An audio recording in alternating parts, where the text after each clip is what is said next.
Hey guys, Connor Kakana here. Nostalgia is something that's become incredibly prevalent in modern society, and you don't need me to tell that. You know. I mean, when you look at the modern American box office, it is sequel, remake of that movie from 30 years ago that someone liked a lot, sequel, and movie that is basically just a remake of another movie, but they changed some stuff up so that way it's not a remake, but it really is just a remake. But while nostalgia is more prevalent than ever, and honestly nowadays has one of the worst reputations when it comes to a media project, it's not bad. Countless pieces of media throughout history have harnessed nostalgia to great effects, being able to create a sense that without that nostalgia never could have existed before. Most often, nostalgia is looking to target people that lived during that time or, have memories of that time.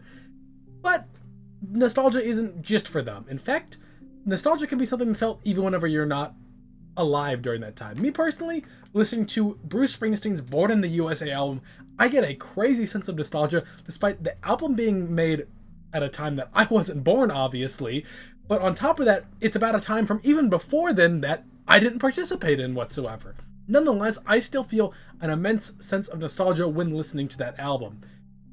But, notably, that's a very American thing. In fact, any case I can personally think of that I felt nostalgia for was either something that I lived through in my childhood, or it's a sense of nostalgia for an America that existed before my time, that, my parents' generation got to live in. But for the first time in my life, when reading Destroy All of Humanity, They Can't Be Regenerated, I not only felt the nostalgia for a time that I had never lived in, but a place that I've never been to. Destroy All of Humanity, They Can't Be Regenerated is a very unique manga to me because it centers around Magic the Gathering in the late 90s going on to the early 2000s. I wasn't alive during that time. If you don't know, I was born in 2002. I'm 22 years old whenever I'm making this video. So I wasn't alive in the late 90s. In fact, I wasn't even conceived at that time. And to top it all off, I've never played Magic the Gathering once in my life. I don't even actually have that much of an interest in it. I've seen some of those recent collaborations they did with Fallout and Hatsune Miku, and I was like, those seem neat, those are cool, but I've never played Magic once. My only experience with Magic was a couple of years ago. A roommate I lived with would have friends come over and they would play Magic, and the only real sense I got from Magic is I would look at that game and be like, damn, that shit's for nerds. That's some nerd-ass shit. But nonetheless, despite me having no attachment to that time period or the game, this manga was able to fill me with such a sense of joy and nostalgia that I just wasn't ready for whenever I started reading this. The manga centers around two middle schoolers, Sawatari Emi and Kano Hajime. Probably butchered those. I'm not fucking Japanese. As I said, I've never been to the fucking country. And it begins in 1998. So Watari and Kano are set up to be enemies in middle school, but I mean like that kind of enemies in middle school where it's like, you know they like each other. They're just little shitheads that are I don't know how to express my feelings, so I'm gonna be like, fuck you, you stupid idiot. And it's they want to actually be doing that Don kiss.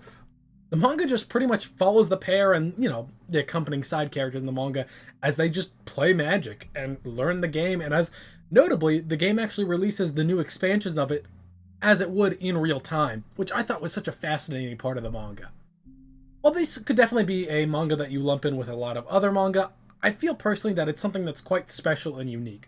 That sense of nostalgia that was able to get me to feel is something that I didn't expect out of this manga, and I just never would have guessed would be happening. I don't like Magic. I don't have a good fondness for the late 90s, early 2000s. I didn't live through it, and even after, being alive and being able to look at it in retrospect, I don't really think it was that crazy special of a time. I don't know. If I had to pick a certain time period to live in, it wouldn't be that time. And yet, despite my reservations about the time period, my lack of interest in Magic the Gathering, I just couldn't fucking stop reading this manga. The manga's done fantastically. Of course, in classic manga fashion, they're going to take something that would have been normally relatively mundane without an insane amount of imagination, like Magic the Gathering, and turn it into something very special. All the fights are done with the actual characters coming to life off the cards, and you get the sense of world building for not just the actual world that the game or that the manga takes place in, but the world of Magic the Gathering itself. And I don't think just any manga author could have done that. You can tell the author of this manga absolutely loves Magic the Gathering. He's constantly making references to random ass cards. The characters are just out and about and they're like, oh hey, doesn't this remind you of Wrath of Fire or whatever the fucking... I don't know any of the card games. Again, I don't play it, and this was also cards that were made 20 years ago. Don't judge me, okay? I like the manga. I don't like Magic. All right, guys, I'm making that clear. But, again, the manga creator loves it. I've never opened a pack of the game, and yet I can still completely understand what's going on and love it. That's not something just anybody can do.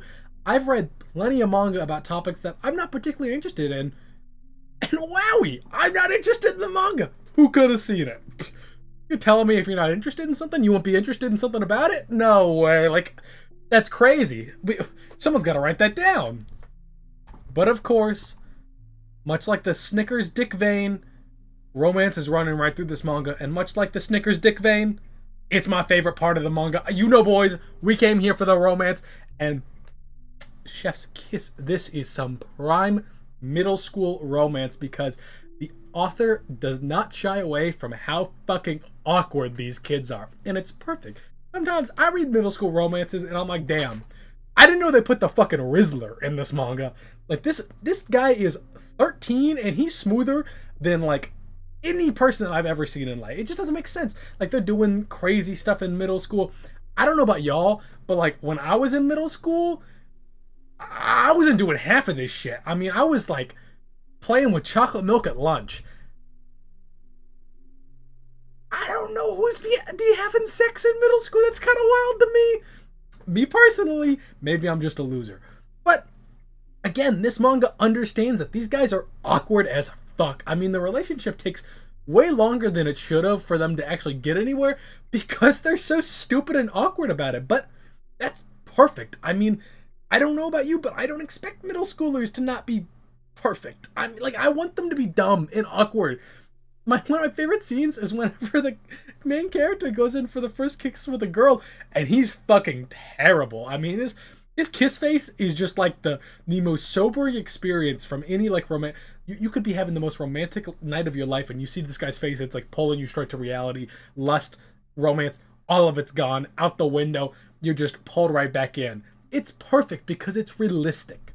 That realism absolutely helps the manga feel even more grounded than before, and to me, it gives you an even greater sense of nostalgia, because not only you have this immense nostalgia for, you know, the late 90s and for Magic the Gathering, but also you have this nostalgia from just that childhood romance that, you know, everyone kind of had some experience with romance as a child, whether it turned out well, or like me, all of your experiences were negative and gave you an immense distrust of women in modern times. You still have a nostalgia for the times that were in the past. So to me, destroy all of humanity, it can't be regenerated. While I don't actually have any attachments to the time period or the game, I do find an immense sense of nostalgia I never expected when I first started reading the manga.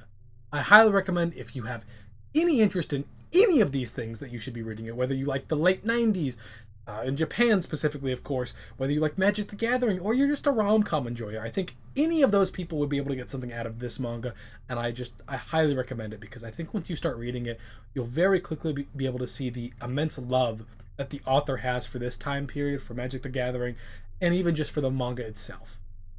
Anyways, that's all, guys. I hope you enjoyed the video. You know, let me know down below anything you'd like to see me improve on. Let me know if you've read the manga before, what you thought of the manga. It's still ongoing at the time. There's 54 chapters at the time that I'm recording this video. But very likely the manga is going to be coming to a close soon, I imagine. Just some of the more recent chapters definitely are ending feeling chapters. But that's all, guys. Peace.